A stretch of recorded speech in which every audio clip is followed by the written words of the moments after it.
আসসালামু আলাইকুম। সবাইকে স্বাগত জানাচ্ছি বিডি ভিউজে। আপনাদের সঙ্গে আছি আমি সুরভি দিবা। ইরানের পররাষ্ট্রমন্ত্রী সৈয়দ আব্বাস আরাকচি এক বিস্তৃত সাক্ষাৎকারে সাম্প্রতিক যুদ্ধ, যুক্তরাষ্ট্রের সঙ্গে চলমান আলোচনা, ভবিষ্যৎ সমঝোতা এবং ইরানের কৌশলগত অবস্থান নিয়ে গুরুত্বপূর্ণ মন্তব্য করেছেন। তিনি দাবি করেন, সাম্প্রতিক সংঘাতে ইরান শুধু সামরিক শক্তি নয়, রাজনৈতিক ও কূটনৈতিক ক্ষেত্রেও একটি গুরুত্বপূর্ণ কৌশলগত বিজয় অর্জন করেছে। আরাকচির মতে ১২ দিনের যুদ্ধ এবং পরবর্তী ৪০ দিনের সংঘাত ছিল ইরানের জন্য এক ঐতিহাসিক পরীক্ষা, যেখানে দেশের সশস্ত্র বাহিনী, কূটনৈতিক প্রতিষ্ঠান, গণমাধ্যম এবং সাধারণ জনগণ একসঙ্গে কাজ করে দেশের সার্বভৌমত্ব ও নিরাপত্তা রক্ষায় গুরুত্বপূর্ণ ভূমিকা পালন করেছে। আরও বিস্তারিত থাকছে ওয়াহিদ ফারুকীর প্রতিবেদনে।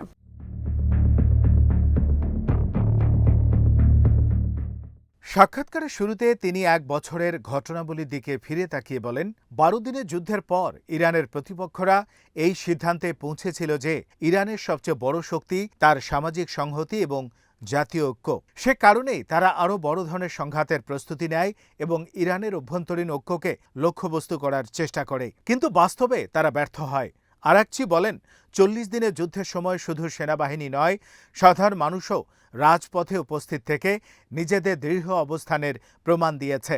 যুদ্ধবিরতির সময়ও জনগণের উপস্থিতি এবং জাতীয় সংহতি অব্যাহত ছিল। তিনি শহীদ সামরিক কমান্ডার, সৈনিক, ক্ষেপণাস্ত্র ইউনিট, নৌবাহিনীর সদস্য এবং প্রতিরোধে অংশ নেয়া সকল ব্যক্তির প্রতি শ্রদ্ধা জানান এবং বলেন, জাতি তাদের কাছে ঋণী।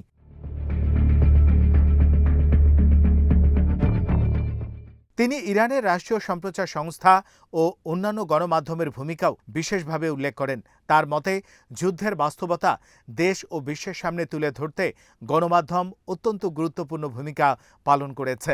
একই সঙ্গে কূটনৈতিক অঙ্গনেও ইরান নিজেদের অবস্থান জোরালোভাবে তুলে ধরতে সক্ষম হয়েছে। আরাকচি বলেন, অনেকেই যুদ্ধক্ষেত্র ও কূটনীতিকে আলাদা বিষয় হিসেবে দেখেন, কিন্তু তার মতে এই দুটির কোনো বিভাজন নেই, বরং যুদ্ধক্ষেত্রের অর্জনকে সুসংহত করা এবং আন্তর্জাতিক অঙ্গনে তার রাজনৈতিক ফল নিশ্চিত করাই কূটনীতির কাজ। তিনি বলেন, ইরানের সাম্প্রতিক অভিজ্ঞতা প্রমাণ করেছে যে যুদ্ধক্ষেত্র, কূটনীতি, গণমাধ্যম এবং জনগণের সক্রিয় অংশগ্রহণ, এই ৪টি স্তম্ভ একযোগে কাজ করলে একটি রাষ্ট্র অনেক বড় চ্যালেঞ্জও মোকাবেলা করতে পারে।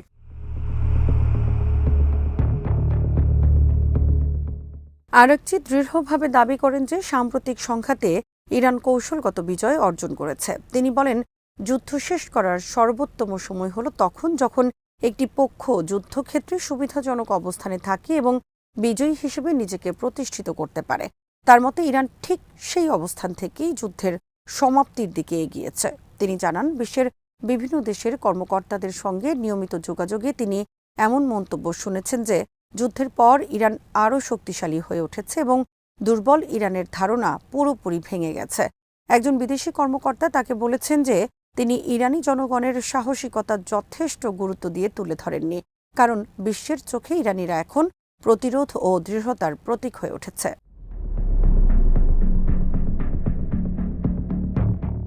চলমান আলোচনার বিষয়ে আরাকচি জানান, ইরান ও যুক্তরাষ্ট্রের মধ্যে একটি ১৪ দফার সমঝোতা স্মারক বা মেমোরান্ডাম অব আন্ডারস্ট্যান্ডিং MOU প্রণয়নের কাজ শেষ পর্যায়ে রয়েছে।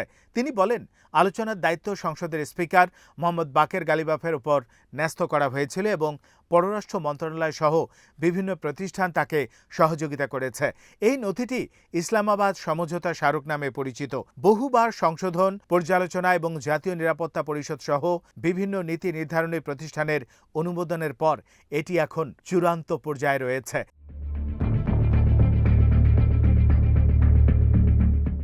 তিনি ব্যাখ্যা করেন যে আলোচনা ২ ধাপে পরিচালিত হয়েছিল। প্রথম ধাপে MOU স্বাক্ষরিত এবং তার ভিত্তিতে দ্বিতীয় ধাপের বিস্তৃত আলোচনা শুরু হবে। দ্বিতীয় ধাপ শুরু হওয়ার সম্ভাব্য সময় MOU স্বাক্ষরের ৬০ দিন পর।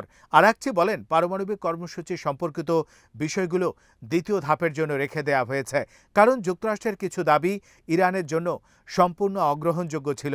তাই উভয় পক্ষ যেসব বিষয়কে প্রাথমিক সমঝোতায় পৌঁছাতে পেরেছে সেগুলো প্রথম ধাপে অন্তর্ভুক্ত করা হয়েছে। তবে তিনি স্পষ্ট করে দেন যে MOUতে উল্লেখিত প্রতিশ্রুতিগুলো বাস্তবায়িত না হলে ইরান দ্বিতীয় ধাপের আলোচনায় অংশ নেবে না।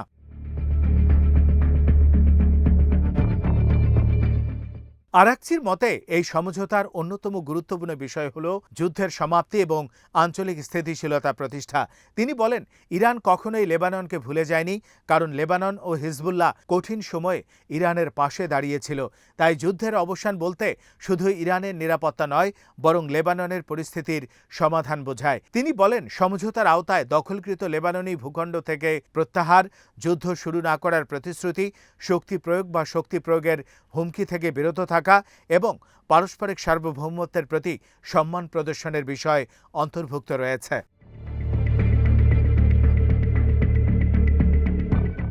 তিনি আরও বলেন, ইরান বহু বছর ধরে নিজের নিরাপত্তার জন্য অন্য কারোর উপর নির্ভর করেনি, বরং নিজস্ব প্রতিরোধ ক্ষমতা গড়ে তুলেছে এবং এমন এক প্রতিরোধ ব্যবস্থা প্রতিষ্ঠা করেছে যা ভবিষ্যতে কোনো পক্ষকে ইরানের বিরুদ্ধে নতুন করে সামরিক পরীক্ষা নেওয়ার সাহস দেবে না।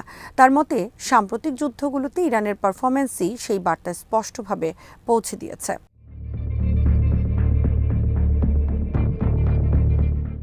সমঝোতা স্মারকের আরেকটি গুরুত্বপূর্ণ দিক হল পারস্পরিক সার্বভৌমত্বের স্বীকৃতি। আরাকচি বলেন, ইসলামী বিপ্লবের পর গত ৪৭ বছরে এই প্রথম যুক্তরাষ্ট্র লিখিতভাবে ইসলামী প্রজাতন্ত্র ইরানের সার্বভৌমত্বকে সম্মান করার অঙ্গীকার করতে যাচ্ছে। একই সঙ্গে ইরানও যুক্তরাষ্ট্রের সার্বভৌমত্বকে সম্মান করবে এবং উভয় দেশ একে অপরের অভ্যন্তরীণ বিষয়ে হস্তক্ষেপ না করার প্রতিশ্রুতি দেবে। তার মতে, সমমর্যাদার ভিত্তিতে এই স্বীকৃতি অর্জন ইরানের জন্য একটি বড় কূটনৈতিক সাফল্য।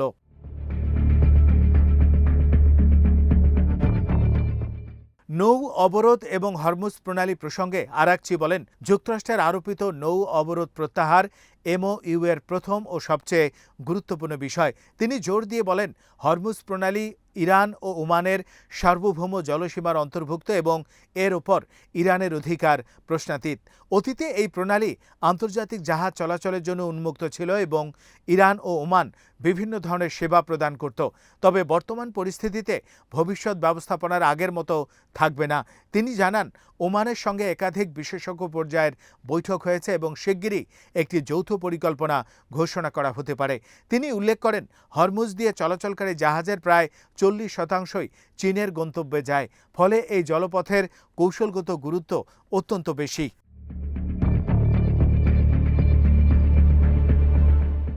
ক্ষতিপূরণ ও অর্থনৈতিক বিষয় নিয়ে আরাকচি বলেন, সমঝোতা কার্যকর হলে ইরানের জব্দকৃত আর্থিক সম্পদ মুক্ত করা হবে। একই সঙ্গে যুদ্ধোত্তর পুনর্গঠন কর্মসূচির একটি পরিকল্পনাও প্রস্তাব করা হয়েছে, যার মাধ্যমে ক্ষতিপূরণ ও পুনর্গঠনের বিষয়গুলো সমাধান করা হবে। তিনি বলেন, সবকিছু চূড়ান্ত হওয়ার পর জনগণকে বিস্তারিত জানানো হবে।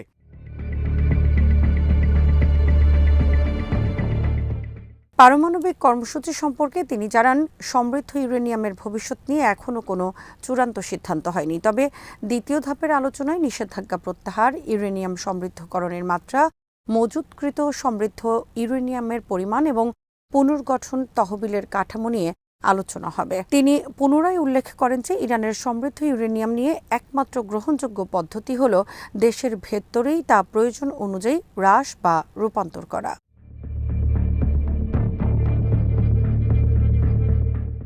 সাম্প্রতিক চাপ ও হুমকির প্রসঙ্গে আরাকচি বলেন, ইরান বারবার পরিষ্কারভাবে জানিয়েছে যে চাপ, ভয়ভীতি বা সামরিক হুমকি কোনো সমাধান নয়। তিনি বলেন, পররাষ্ট্র মন্ত্রণালয়, সশস্ত্র বাহিনী এবং বিভিন্ন সরকারি প্রতিষ্ঠানের মাধ্যমে একই বার্তা দেয়া হয়েছে যে হুমকি কেবল আলোচনার পথকে দীর্ঘায়িত করে। তার ভাষায়, ইরানি জাতি কখনো চাপ, হুমকি বা শক্তির কাছে নতি স্বীকার করে না। যদি এসব পদ্ধতি কার্যকর হতো, তাহলে বহু বছর আগেই ইরানকে পিছু হটানো যেত।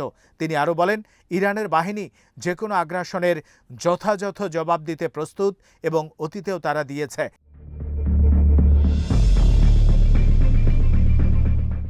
সাক্ষাৎকারে আরাকচি আশাবাদ প্রকাশ করে বলেন, বাকি কারিগরি ও রাজনৈতিক ধাপগুলো সম্পন্ন হলেই সমঝোতা স্মারকে স্বাক্ষর করা হবে।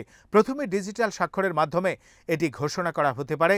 তিনি বলেন, আমরা এই লক্ষ্যের খুব কাছাকাছি পৌঁছে গেছি এবং আশা করি আগামী কয়েকদিনের মধ্যেই তা বাস্তবে রূপ নেবে। তার মতে, যদি সমঝোতা সফলভাবে সম্পন্ন হয়, তাহলে তা শুধু ইরান ও যুক্তরাষ্ট্রের সম্পর্কেই নয়, বরং সমগ্র মধ্যপ্রাচ্যের নিরাপত্তা ও স্থিতিশীলতার ক্ষেত্রেও একটি নতুন অধ্যায়ের সূচনা করবে।